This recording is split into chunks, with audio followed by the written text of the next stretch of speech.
Viewers of this program know that I go way back with James O'Keefe, all the way back to when Andrew Breitbart first started working with the two of us. I was there when James O'Keefe launched the Acorn story on Andrew Breitbart's brand new big government site in 2009. Boy, that seems like a long time ago. I've been a huge supporter of everything James O'Keefe did. A few years after that Acorn expose, he started his own venture, now known, of course, famously as Project Veritas. That's why it broke my heart to see James O'Keefe address the staff of Project Veritas this Monday. Watch. And I'll make sure you know how to find me. So with that, I'm going to collect my things. I'm going to load them into my car. And I hope to see some of you soon. Yeah, we will definitely see James O'Keefe soon. He's not going anywhere. There's a lot to this story. Intrigue behind the scenes for nonprofit organizations, mismanagement of funds, accusations at least. What's really at play here? And is there even a Project Veritas without James O'Keefe?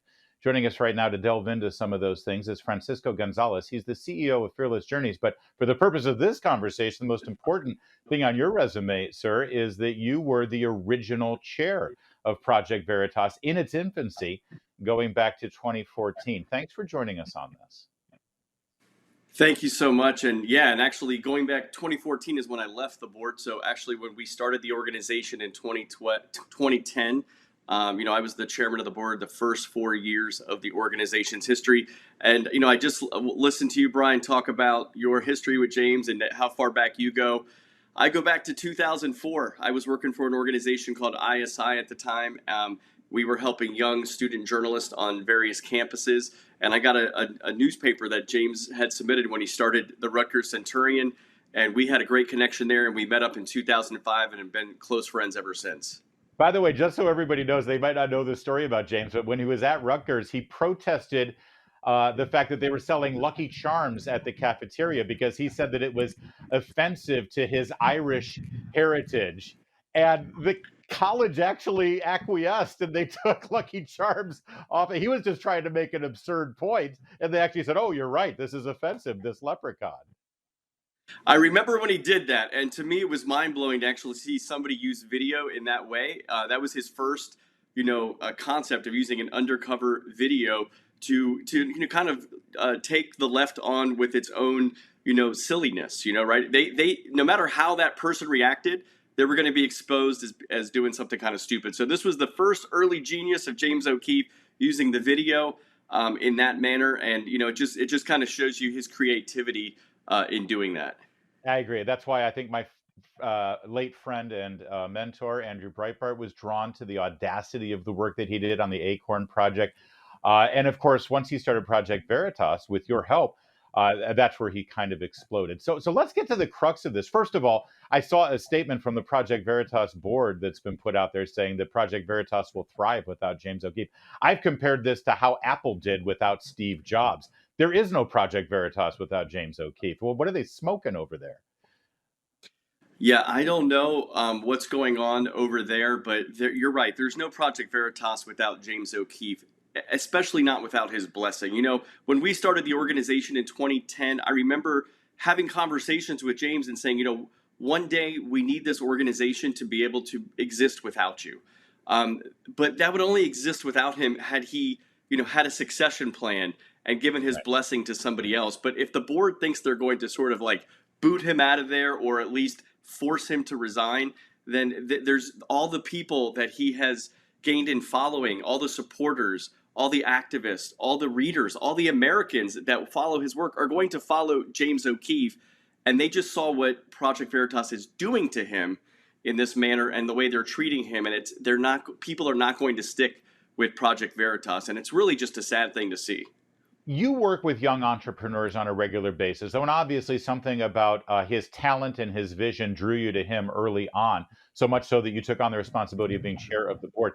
Can you give us a little insight onto the role of a nonprofit here? They do have a fiduciary responsibility to the sound financial management of an organization, but at the same time, they have to support and give the infrastructure needed to a person like James O'Keefe so that he can thrive.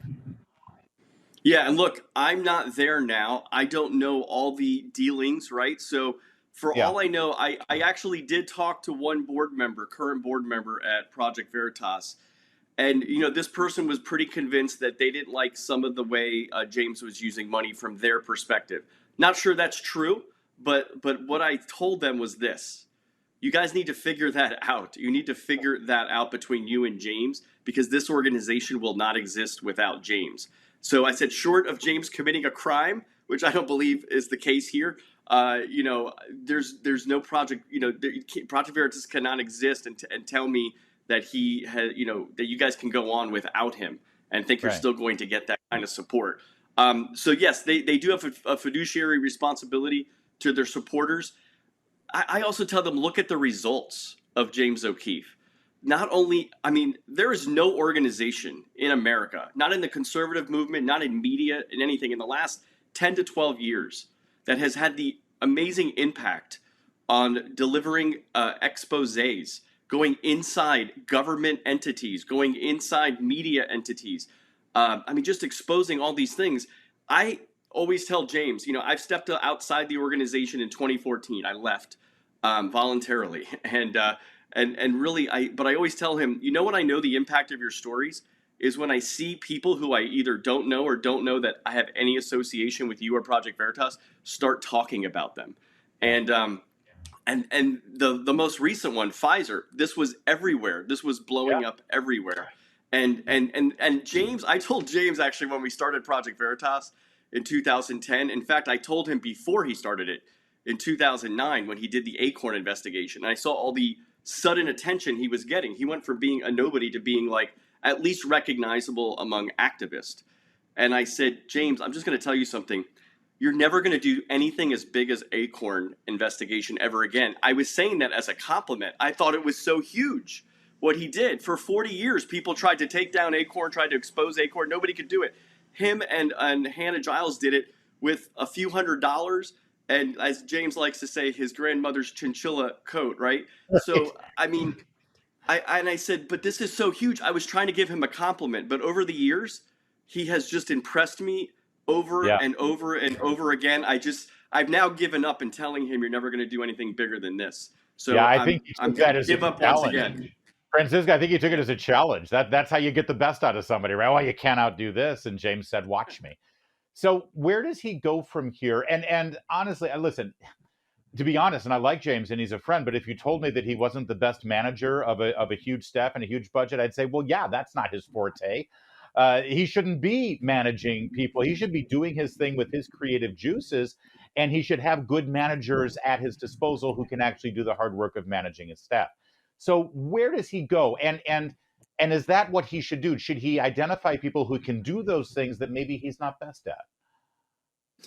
Yes, to be honest with you, you said it right. There's nobody.